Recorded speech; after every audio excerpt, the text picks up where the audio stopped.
Okay, it is 3 o'clock, so we'll get started with our second last seminar of the fall term.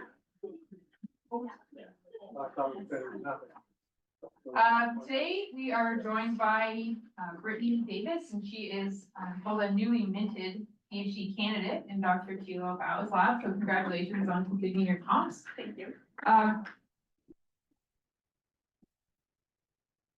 As I mentioned, she's a PhD candidate here at the Faculty of Kinesiology, and she's going to be discussing the effects of stereotypic behaviors in racehorse biomechanics and nutritional requirements. She did her master's in equine science at the University of Edinburgh, which she completed in 2019, and her research there was on the effect of stereotypic behavior on race performance in thoroughbred racers, and she completed that work under the supervision of Dr. Sebastian McBride. And as I mentioned, she's also a PhD candidate here now at Calgary. An interesting fact about Brittany is that she knows how to rebuild tractors, which seems pretty cool. And she helped old tractors. And she helped rebuild a 1940s case tractor. So if you have an auto repair, maybe she can help you that. Thanks. All right, thank you so much. Yeah, let's get started. Stereotypic behaviors are repetitive, abnormal behavior. There's very limited research on horses in general with stereotypic behaviors, and also very limited research on thoroughbreds, especially in regards to performance and biomechanical perspectives. It has not been done. It's always been done strictly from a behavioral and welfare perspective, and there's from a neurophysiology perspective. So the effect of these behaviors on anything physiological has very limited. So I was going to go and fit into my purpose of my study and my rationale. There's racehorses have shown, racehorses with stereotypic behaviors have shown clinical effects in musculoskeletal changes, which I'll get into in more detail in a little bit here. But my question has always been, do these physiological musculoskeletal changes alter movements and affect their race performance? So my study is focusing on examining the effects on joint range of motion, stride parameters, gait kinematics, and also nutrition components. So again, research questions here are, do they affect your gait kinematics and symmetry? What are the nutritional associations with stereotypic behaviors, and how important are confounding aspects such as racetrack surface property? Very broad. So what are stereotypic behaviors specifically? There's two classifications. You can have oral-based stereotypic behaviors. The biggest one is crib biting. And then you can have locomotor stereotypic behaviors such as weaving and stall walking. Those are the two most common, though there are many, many other kinds of behaviors. The frequency of stereotypic behaviors is the highest in the racehorse population, between 13 and 32%, depending on the study that you look at. So it can be found in other disciplines and pretty much every breed and discipline. And there's been evidence of crib biting dating back to 28,000 years back. So they've existed in domestic populations for a very, very long time. And they take up a decent percent of the population. Locomotor stereotypic behaviors can take up to 61% of the horse's entire daily time performing those behaviors. Quite a bit, and cribbing also up to 65% of their day performing these behaviors. Racehorses are intensively managed, so they are kept pretty much in their stalls almost 24/7 with no turnout available. The only times they leave their stalls are to race, train, or go briefly on like a hot walker. They're fed large quantities of high energy, high concentrate feeds, which may be all right more for your human athletes, not so good for your horses. And then limited forage, which they should be fed a lot more forage because that is how their GI system was designed. Their environments are very stressful. It's very high energy. It's very busy. There's a lot going on, and being in these stalls and in this highly managed environment restricts their ability to express normal behaviors. So that leads to how it's currently thought that these stereotypic behaviors develop is through frustration and stress of not being able to perform normal social, nutritional, kinematic behaviors, and which leads to what is called the coping hypothesis, as this behavior is developing as a way for animals to adjust to this kind of very restrictive, unfavorable environment. So this guy is my horse Chance. He's actually the inspiration for my project. This is my crib biting thoroughbred. So crib biting is where they grasp at a solid object, they rock back, and they swallow air a little bit into their esophagus, but not into their stomachs, kind of over and over and over. And then I just wanted to demonstrate more that some can have a larger racing effect with their bodies, and you can hear that characteristic grunt that occurs with this behavior. It's kind of it enacts the same behavior or neurophysiological pathways as a smoking addiction does in these horses. And then this here is a moving horse. So they rock side to side repeatedly. It's actually 61% of the day. Some horses can actually get to the point where they're picking up alternating front feet and actually stepping left and right as they repeat this behavior. And then this is a box walker. So this horse was in my master's study. I want you to note the depth of the trench up to the horse's fetlock that this horse has walked. And when I did a frequency count, this horse did 50 laps every 5 minutes was the average. That is quite a significant amount. And you can also watch as she comes around here that she has a noticeable head bob, which is showing lameness or pain associated, although she's not actually stopping. And she did this for 2 hours straight. So there are clinical sequelae associated with these behaviors, orthopedic problems, strained ligaments, soundness issues, lateralized, for that box walking, you can understand how you would develop lateralized atrophy and hypertrophy, especially with the back muscles, back and neck asymmetry, muscle pain, cribbing, a lot of dental damage from constantly grasping that fixed object and pulling back. All of them have been anecdotally associated with loss of condition and poor performance, although finding research to substantiate that has been hard. So my master's research, I had 85 horses, and I found that stereotypic horses placed significantly lower in the race placings. They were more lengths behind the winner, and those two are associated. The lower placing you are, the more lengths behind the winning horse you are. Your horses with oral stereotypic behaviors actually placed lower and were further behind than those locomotory behaviors. So then your box walking and your leading horses. And then I did also look at nutritional requirements, and it was the stereotypic horses did consume more hay by about 3.5 kilograms more than your control horses, which is quite a bit, although I didn't get to dive into what this would represent from an actual more detailed nutritional perspective. And then your stereotypic horses also raced significantly less races during that study period than control horses. So whether that is that they took more time to recover after a race, or they took more time to be ready for another race, or whether they're having other physiological issues after the fact is currently unknown. Then a bit more about the nutrition. So again, it's been hypothesized and seen that they do take in more calorie or more hay in my master's, that they do have an increased energy requirement, but the exact amount that they need has not been quantified before. And then there's the additional confounding or conflicting factors that Alberta hays are very, very high in calcium and very low in phosphorus. So you can have up to a 13:1 calcium to phosphorus ratio in Alberta hays, very high compared to especially to the US. But horses should not exceed 4:1 calcium to phosphorus ratio for anything. It basically impacts phosphorus absorption if you have too high calcium. And that phosphorus is essential for ATP production, for muscle function, for bone and joint. It's an essential nutrient. So one of my questions was, how does pretty much all of this affect your nutrient intake? Is the diet balanced in these horses? Is the diet not balanced because they are intaking more feed? Who knows? So, my hypothesis is for the study, and this is still an ongoing study, that these horses experience a reduced joint range of motion, greater movement asymmetry, and reduced stride length compared to horses without stereotypic behaviors.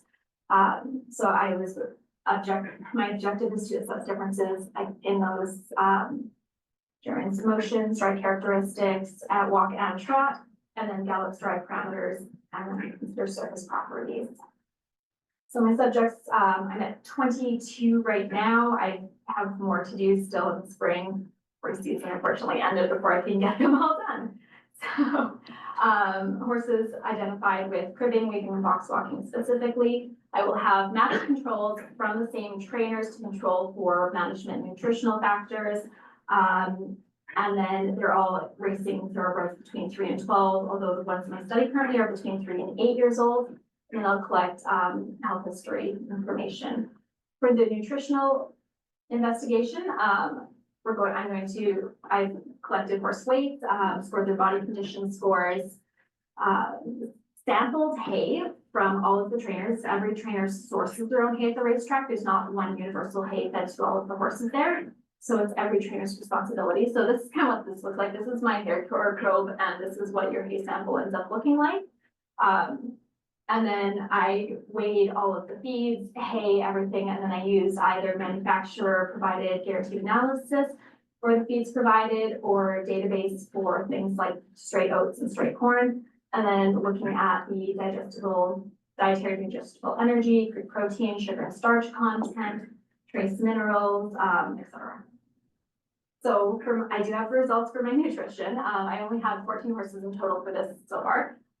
There was no significant difference in their weights, which means that these stereotypic horses are receiving enough nutrition to support a healthy body weight. Although I do have a wide range, horses do come in all different sizes. We have 187 kilogram difference in these kilogram range in weight.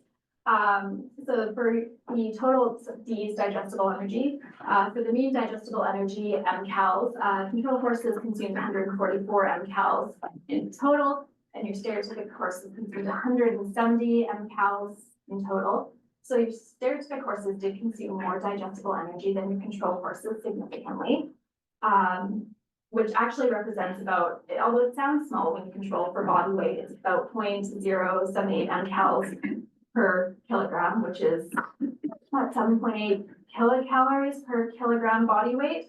That when you work that out to an average sized horse in my weight range, it's about 39 mcals more per day for those horses with stereotypic behaviors, or a total increase of 27.5% increase in digestible energy requirements in control horses, a massive amount. And then total intake obviously was increased as well for these stereotypic horses, about 16.6 kilograms, and your control horses are 13.6 kilograms in total dietary intake. I also, interestingly, found nutritional deficiencies across all of the racehorses. So copper deficiency in 13 out of 14 horses. The one who wasn't was the stereotypic horse who consumed the most amount of feed in the entire study. He did just barely scrape the bare minimum for copper. The average copper intake was 53% of their daily copper dietary intake. And copper is really important for tendon elasticity and so many other biological properties. Zinc is also deficient in a little over half the horses. The average zinc intake of 89%. There's also a really important ratio that needs to be maintained between zinc and copper for proper bone and joint development. And because a lot of these horses are young, still developing horses, they're training 2, 3, 4 years old, and they're still actively growing. Ensuring that they're getting sufficient copper and zinc in the right ratios is essential for developing healthy tendons and bones. And those are important to reducing injury risk, essentially. Also, that calcium phosphorus imbalance was found in half of my participating horses, so either above 4.1 or below minimum of 1.4 to 1. That's for an adult horse. Actively growing horses actually have a narrower range of calcium phosphorus ratio, so it's between about 1.6 and 3:1. So they have a narrower range, and even more horses would actually have a calcium phosphorus imbalance if we consider the active growing horse requirements.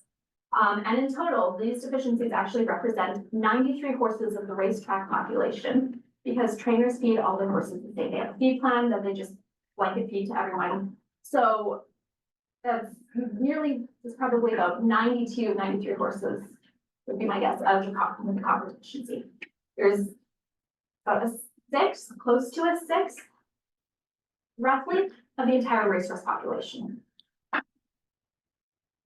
which is a welfare and health concern. So for my sub-maximal speeds, currently have 11 per group. There's 29 call assist markers on this horse, and we used 8 cameras for 3D mocap. And then I've got 9 equigate IMUs, so that's these black things. There's one on the pole, down the spine, left and right tubercoxae. So this was done in walk and trot and on a straight line on a hard surface, and again, it's still ongoing. And then since I don't really have results quite yet, I thought we would do a fun little case study and follow one particularly interesting horse through all of the technology that we used. So this horse, there we go. If you watch him go, first of all, we've got, sorry. There we go. You can watch the front limbs and the hind limbs and actually watch in real time as I move him. And then when he turns back around here, he comes back towards the camera. So he's actually showing reduced force on this right front, but interestingly, he's actually carrying his head towards this front right, which not a lot of horses would normally do, carry that head towards a side of the sore limb. He's definitely lame on that front right, which is a very common horse term for kind of an unsoundness or limping or some sort of injury or pathology that's going on in that. They're either lame or sound. So this is those graphs again, and you can see, so these solid black lines here are the minimum difference between your left limbs and the right limbs, and then the dotted ones are your max differences.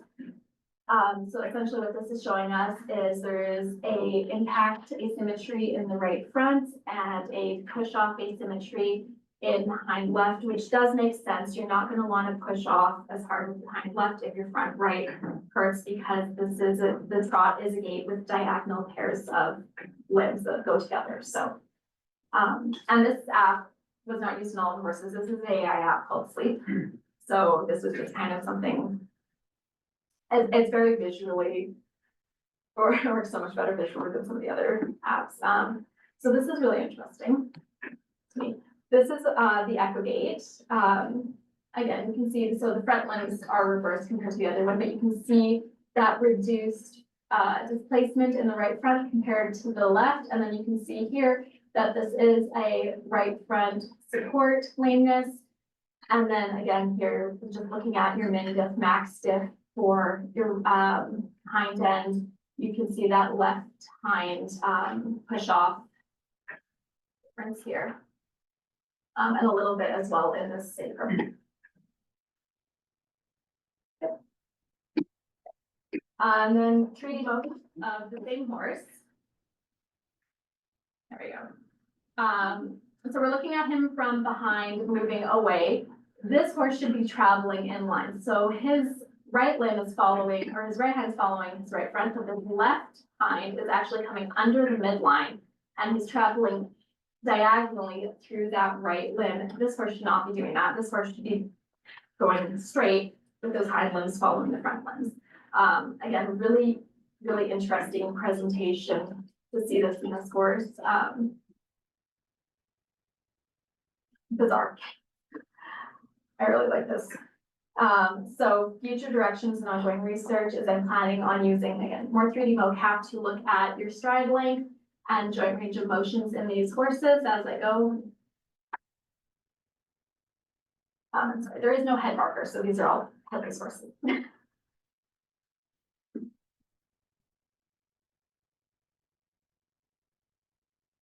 And then I'm also going to look into near maximal, so race speeds in these horses using these GPS, GNSS, data loggers at a gallop in training and racing.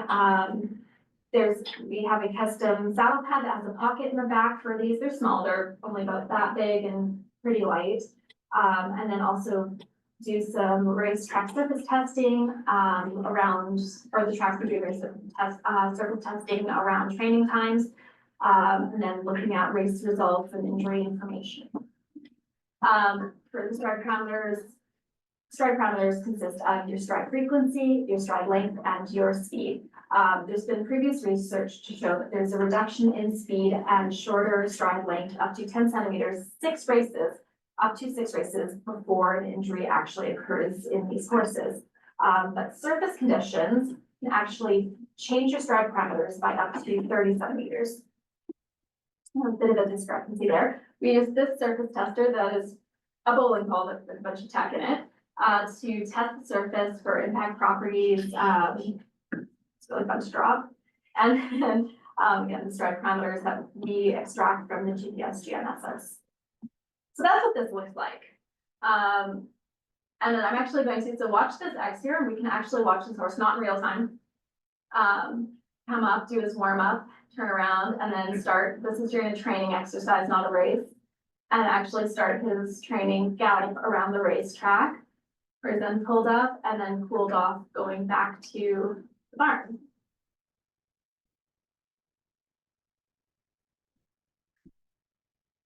And then once processed, thank you, Zoe. This is what it looks like.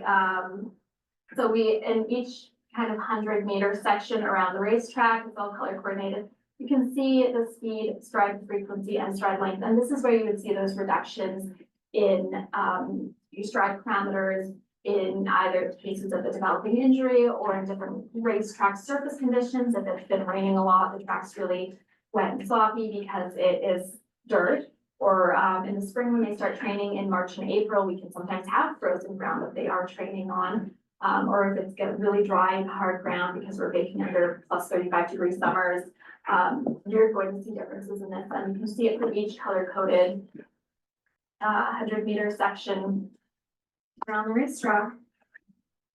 So the significance of what I'm hoping to learn here is understand if there are differences in movement in horses with and without these stereotypic behaviors, insights into potential mechanisms that are reducing performance in them. If I'm seeing specific kinetic differences in, say just your cribbers or just your weavers, and then fill in some knowledge gaps that have not been looked into before in this population, and also further explore that nutritional requirements. Huge thank you to my supervisor and my lab mate, Zoe and Frelia, for coming up to Edmonton for a couple multi-day stays and getting up ridiculously early to help me test these horses. I could not have done it without you. My supervisory committee, the racetrack country dance and century mile, and other industry supporters that have supported this research, and all the trainers, owners, grooms, and racetrack staff that I have worked with so far. References, comments, and again, my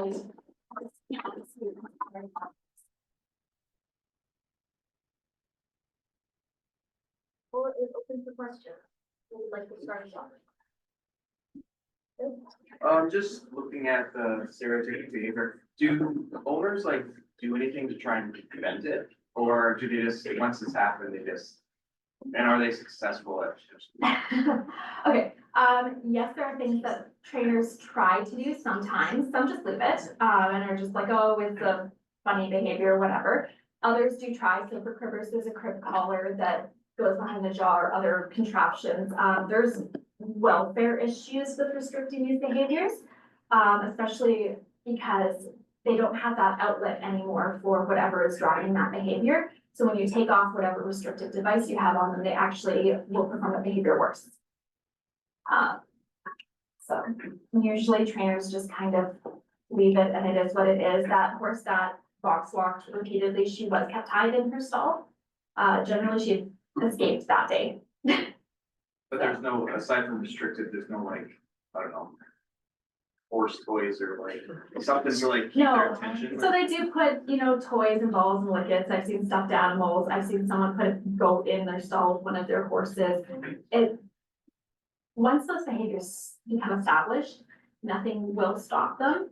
And if we consider the neurophysiology behind it, it's actually the same pathways that are involved with OCD, ADHD, and autism with autistic stereotypic behaviors where they may rock or perform another repetitive behavior. It's the same neurophysiological pathways. Does explain perfectly. So, just a kind of a global question, so obviously these horses are doing this because they've got anxiety of some sort, right? And is that, am I understanding that correctly? Or some sort of psychophysiological? Yeah, it's a complex interplay between those neurophysiology, environmental triggers. There's been research into early life nutritional, like so high sugar starch feeds when they're under 22 months of age. That which can contribute, and then well, genetic components haven't been proven yet. I do believe there's a strong genetic composition there as well. And so is it, I guess where my brain was going was that it was the confined area that was bringing about these behaviors, but am I understanding correctly that could be maybe one piece, but Yeah. that there are Yeah. so horses that are not confined in Yes. these ridiculously Yes. small spots would also maybe Yes. do these things? You will see these behaviors across different disciplines and horses that are kept outside and horses that are not, you know, maybe stalled only at night but let out during the day.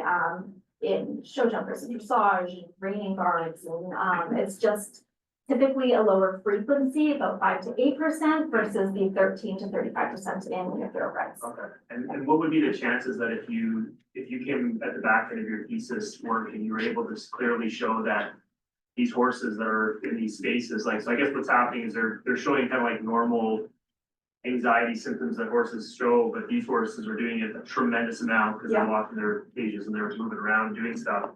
What are the chances that if you showed some clear like associations with like performance decline and injuries, would it be, you think that's the sort of thing that changes how your community or the community would do their business of managing the horse? Like, would they say, it's probably worth it to make the space a little bigger or do things different, or would that? I would hope, it's not easy to change minds in the race industry. A lot of people are multi-generational. They learn to do this with their horses because this is how their grandfather trained and fed and raised and handled their horses and things. And I really do think prevention is better than intervention. So I think, being conscientious, if there is a genetic component, being conscientious about what you're breeding. And then how you're raising them as foals and weanlings. Some of these behaviors like the cribbing can start as young as 8 months old, which is around the time of weaning. So less stressful weaning practices, not putting them on high sugar starch feeds, letting them pasture wean where they have access to grazing, things like that. I think would go a long ways to actually preventing these behaviors ultimately in the race industry. I can ask the question. Good. Is the declines in performance, is that because horses that have stereotypic behaviors are worse at racing? Or is it, I guess what I'm asking, is this an association or is this a cause? That was. Or performance? In your mind, I know you can't. I don't know. I would think it's due to just the excess wear and tear that's put on their bodies. And then abnormal, like with the source they get, asymmetry in their musculoskeletal system from all of that repetitive behavior, if that's actually interfering with their ability to run their best. And then there could be other things like maybe with that stress or, you know, anxiety or whatever, frustration, if that is that mental block as well. I'm not sure. Yeah. I'd love to, I wish I could have a definitive answer at the end of that would be so cool, but I don't know if we'll ever fully know for sure. exactly why it's happening. That's why I'm doing all the kinematics and biomechanics, is to see if they're moving different and if that is what could be contributing to why they're performing. Or while they're not performing as well. Are you worried that if you show this very clear correlation with detriments in performance, that the minute a trainer or an owner sees one of these behaviors, they're going to just, They still win money. make blue or whatever, I don't know. They still win money. So it's not, they just don't win as much. Oh, okay, It's not like if they come in fifth, Still they're money. not winning anything, they're still winning money. And in that study where my master study, one of the top performing horses had 4 different stereotypic behaviors he alternated through, and he won all 4 of those races that year.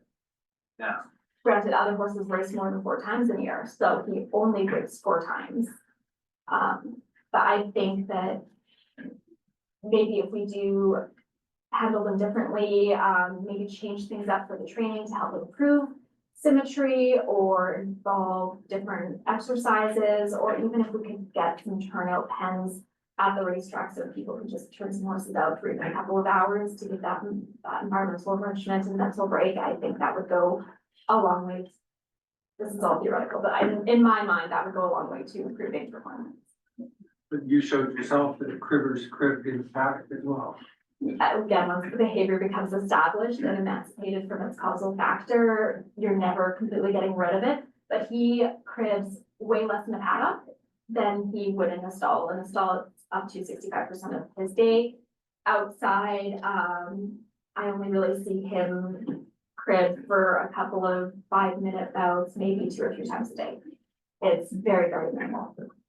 Because he has friends in there, like I didn't show up, but he's got other friends in there, he's got a bigger paddock to move around. It also seems to be seasonal based, he cribs more in the winter and less in the summer when he has grass to graze. But even retired and Yeah. breeding there will crib. Yep, yeah, they will, yeah, once it's established, that's it.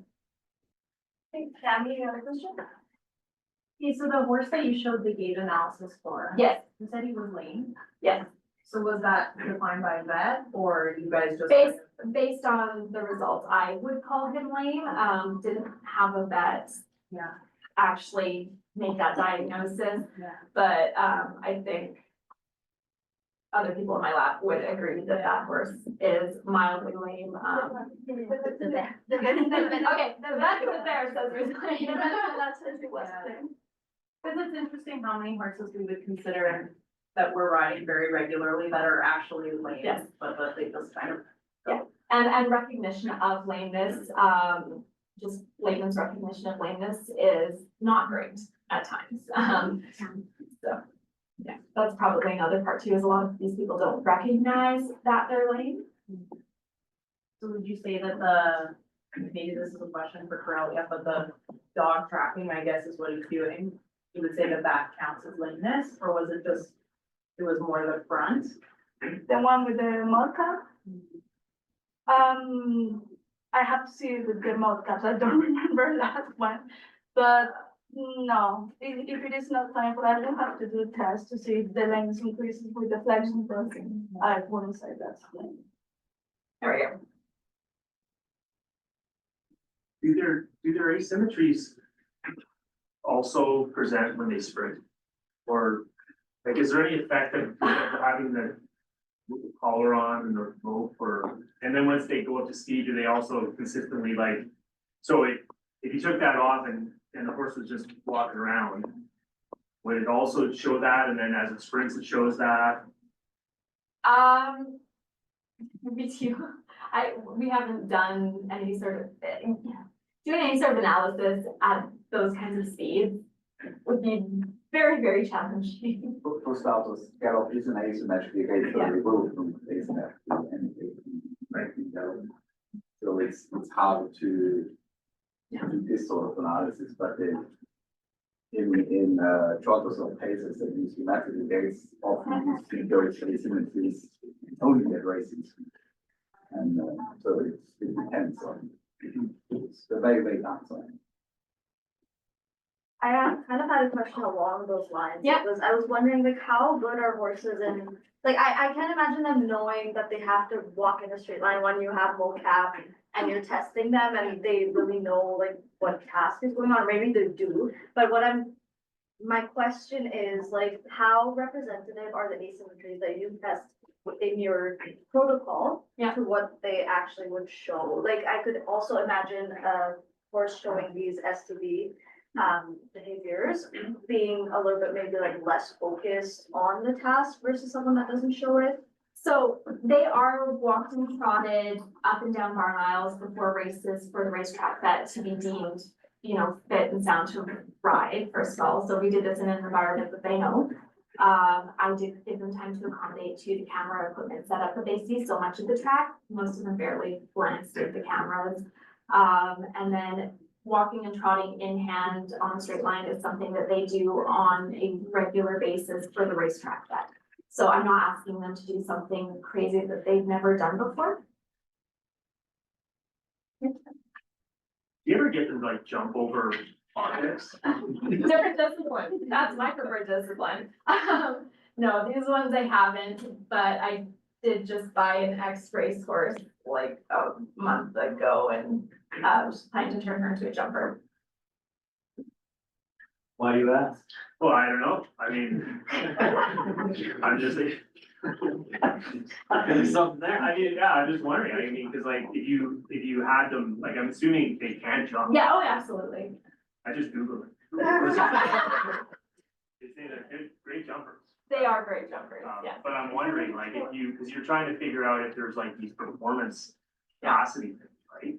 And you'll find these behaviors in show jumping barns where the horses are warm bloods, have been bred for show jumping, that's all they do. You'll still find stereotypic behaviors, and I'm sure someone out there has done, some biomechanical analysis of show jumpers. May I suggest that you might in September go to Spruce Meadows to the world's most well-known show jumping competition in the world that is just outside Calgary here. Yeah. Well, I mean, I know they jump, but I was wondering. You want to do a counter. Well, I'm wondering, like, can racehorses jump, or Yeah. do they jump, or would they be out naturally jumping? That is a very common second career for them, is racehorses go to eventing, which has the jumping, has the cross country where they're jumping solid objects. Or they go straight to show jumping, and, they used to be the breed of choice back in, 50s, 60s, 70s, these are the horses that went to Olympics and jumped a meter 60, meter 70. There is jump racing in the UK. Oh, there is that too, yeah, steeplechasing in the UK. Where they're all thoroughbreds and they're racing while jumping hurdles of bushes that are, yeah. Okay, so Erin had a question and then I'll do. Do you do the mocap and guide them both on the left and right hand side? No, so horses are a bit weird and they only typically lead from their left, you have them on your right, and that's how they're kind of all handled. And if you try to lead one of these from the other side, it is not gonna go well. But I did try to get them as loosely chained as possible, so they had free movement of their head. Yeah.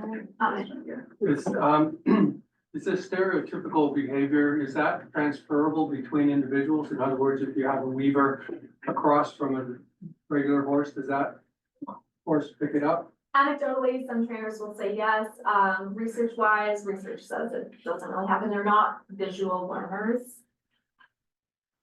So, it's more likely that a trainer will have a lot of horses in their stable from an owner or a breeder, and they're all related, and then you'll have several weavers in that barn, and they happen to all be related, which is why I really think it's a very strong genetic component. And then this. Okay, so we kind of know that most horses have a bias to the left, because they're often led to the left, they're often mounted to the left. Yes. When you showed that he was doing his warm up, like he does a little bit to the right, but not a lot. To me, that didn't look like a big warm up for a horse that's living in a stall 24/7.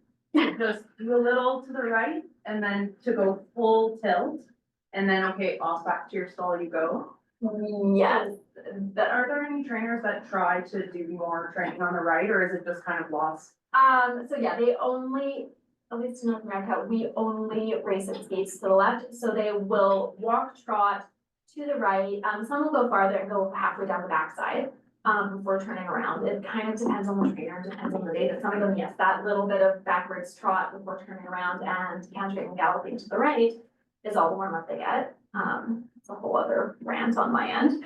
And then, yeah, there is no, I think that's another thing that would be really beneficial is if they had training days at the racetrack, that was like opposite day and we train clockwise today instead of counterclockwise. And you just have it even once or twice a week where everyone just trains the other direction. It would take additional training for the horses, but not that much. Honestly, they'll pick it up fine, I think. And I think that would really help with symmetry. Well, that's evidence. So you can. Yeah, Zoe did a great presentation. This is what we studied. So. Yeah, we study horses that predominantly train in one direction, and we did find that their hoof width is different, so there's a little bit of a mid-long term changes in the way they grow their hoof, and also their movement symmetry, but when they're trotted in a straight line, that show that there is difference when the hoof is wider on each side. So that predominant training direction does do something to the hoof width and the movement. Venus? Actually, I'm wondering about the deficiencies in Yes. minerals. Yeah. So I'm very surprised to see that because like these horses are going to make money to their owners, so they're not tested for these like deficiencies beforehand, and then they could give them supplements or something. I get that. Back to some of those trainers that learned it from their grandfather, have been multi-generational trainers. It's how they fed back then, and they've never thought to. A lot of the trainers are upwards of 60. There are trainers there that are in their 80s still, and they don't really look into new research. Some of them don't have computers at home. I think that's part of it. There are some trainers that are very open-minded. There were one or two that, yes, they did provide supplements. The supplements they were providing was not fed in a sufficient quantity for a performance horse at this level. They were feeding at more of a like maintenance or moderate performance level. But a lot of them, they're feeding hay, which is nutritionally incomplete, and then they're feeding oats or oats and corn on top of it and an electrolyte supplement, and that was it. Oats are very poor in protein and trace minerals. Hay is very deficient in trace mineral, especially in Alberta. Yeah, and I think I did bring it up to the trainers. I did give them the nutritional results and their echo weight results for their horses, and so the trainers I talked to have made those changes. Do they just allow the horses to eat as much as they want, or do they control portions? Yes, it's meal fed typically. There are some trainers that will just hang a hay net with an allotted amount. And then the grains are actually portioned out. They're fed kind of, depending on the trainer, 3 to 4 meals a day with their entire ration split up. So we were weighing out breakfast, lunch, dinner amounts for all of the horses. I asked that because like you showed that the ones that show these behaviors burn more energy. And so if they're allowed to eat more, but you also showed, I think their intake is a little bit higher It than was, the other yes. ones. Yeah. So wouldn't trainers just think to like feed them more if they're burning more because of these behaviors? They are being fed more, their total intake was significantly more. So they are being, I think trainers recognize that, and with no significant difference in weight, they're being fed enough to maintain a healthy body weight. So they're not skinny. Yeah. But it's not like they're feeding extra supplements with that. It tends to be, I just didn't have enough horses for a significant amount of hay. Yeah, but I'm pretty sure it was trending towards more hay, and the grain amounts kind of were all the same regardless. Right, because I thought like maybe that like lack of nutrition or the energy that they're getting is maybe resulting in the lack of performance, but they're probably eating more, so that They are, shouldn't really yeah. be the reason. 39 on cows on average. Yeah, thanks for your talk, Brittany. Yes. I know you mentioned prevention would be best. Yes. It seems really surprising to me, given that these horses make money for their owners, that there are either a lack of I don't know, social or environmental strategies to prevent this or interventions. Yeah, So if you had buy-in from owners, trainers, you had same genetic strain of horses, you know, are susceptible to stereotypic behaviors, what would your intervention be?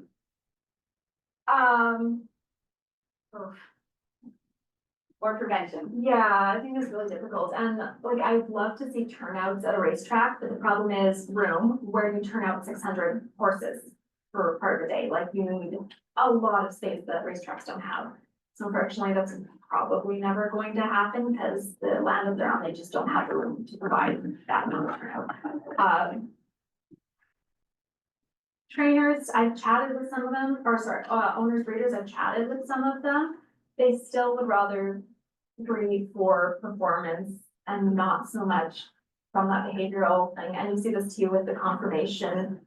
You know, thinner, lighter bone structures, weaker leg structure, they're not conscientiously breeding for good conformation in these horses, because they'd rather breed their fast mare to the fastest stallion they can afford. So I think there's a lot of education, and it's gonna take a lot of time, and I don't think I'm moving mountains at the racetrack with this, but I'm hoping I can at least take some baby steps toward it. That's it. With everyone. And some of them have been really open-minded. There are some younger trainers there that are so open-minded and willing to learn and eager to participate and jump at the opportunity to make improvements for their horses. I don't know horses at all, but why do they have to be in their own tiny stall? Why can't they just open the walls with their buddies? So,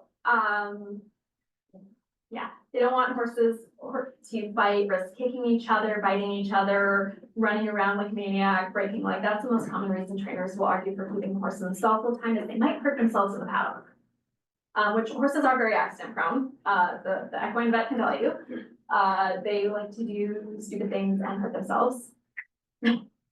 So they see it from a protective, but we also know that like having that movement out of the paddock is really good for bone and joint. Like, I feel like that would help. That would just be so beneficial. Welfare perspective and the management for one of the bigger barns that has 70 horses.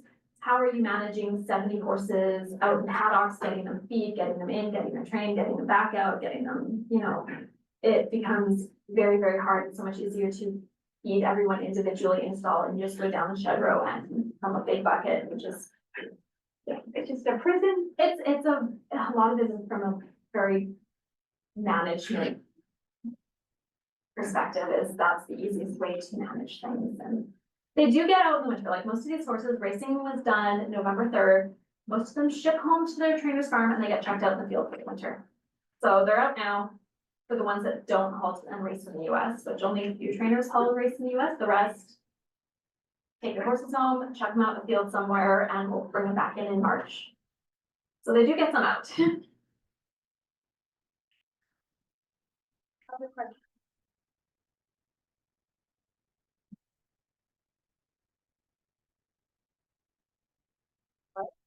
There are no other questions.